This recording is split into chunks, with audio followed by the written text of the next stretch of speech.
सम्राट पृथ्वीराज चौहान के रूप में अक्षय कुमार। अब थोड़ा मौका पांडे साहब को दीजिए कुछ बोलने के लिए। अक्षय भाई, आपके फैन से चाहने वाले हैं, बहुत सारे लोगों का मौका एक आया और ख़ास तौर से इसके टीज़र जब से आया है तब से तहलका मचा दिया है हिंदुस्तान में। बहुत ही गर्व की बात है कि वायरफ लेकर आ गए, ऐसी ऐतिहासिक फिल्म लेकर आ रहा है जिसका नाम है सम्राट पृथ्वीराज चौहान। अक्षय भाई, अधिकतर ऐसा होता है कि जब भी कोई फिल्म आती है अपने पास, कोई कहानी सुनते हैं तो मन में बहुत सारे विचार आते हैं। तो जब पहली बार डॉक्टर साहब ने आपको इसकी कहानी सुनाई, इसके बारे में बताया, तो क्या था मन में आपके? सबसे पहले ये कहूँगा कि मुझे इस इंडस्ट्री में 30 साल हो गए हैं और कभी इतनी बड़ी ऐतिहासिक फिल्म मैंने कभी नहीं की।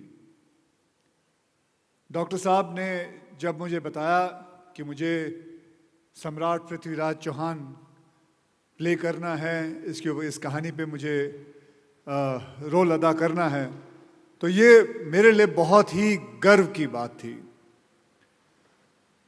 ऐसा लगा कि उस वक्त कि मेरा जीवन सफल हुआ कि इतने बड़े योद्धा की कहानी पर मुझे मौका मिला है कि वो रोल मैं कर सकूं।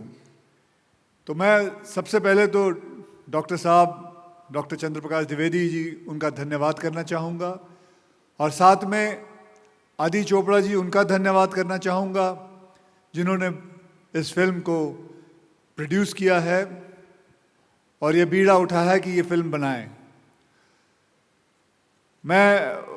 मुझे वो भी ये दिन याद है जब पहली बार मैं डॉक्टर साहब से मिला और जब उन्होंने मुझे बताया तो सबसे पहले उन्होंने मुझे एक किताब दी थी, पृथ्वीराज रासो, और वो किताब मुझे कहा गया था कि इसे आहिस्ते आहिस्ते पढ़ो।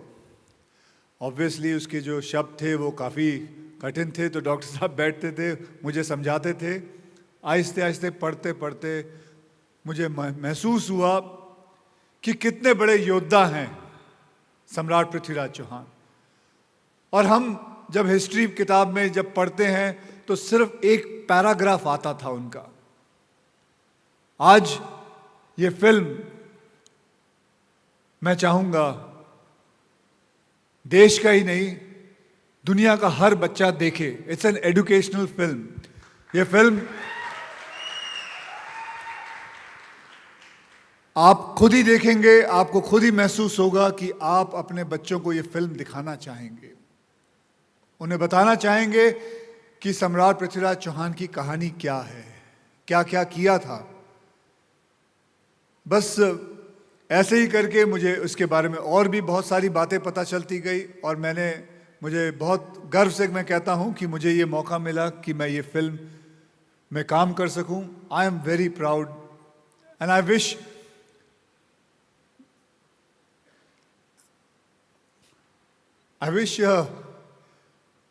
मेरी माँ होती तो she would have been so proud.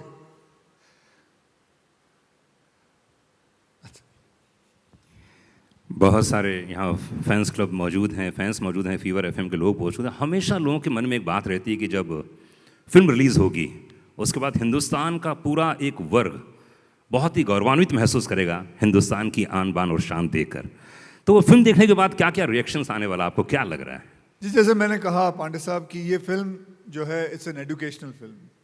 मैं इस फिल्म को चाहूँगा कि बच्चा बच्चा इस फिल्म को देखे और सरकार से भी निवेदन करूंगा कि इस फिल्म को एक कंपल्सरी चीज़ है, मतलब स्कूलों में दिखाया जाए, हमारे हिस्ट्री के बारे में बताया जाए कि क्या हुआ था, कैसे हुआ था, और बस दैट्स इट।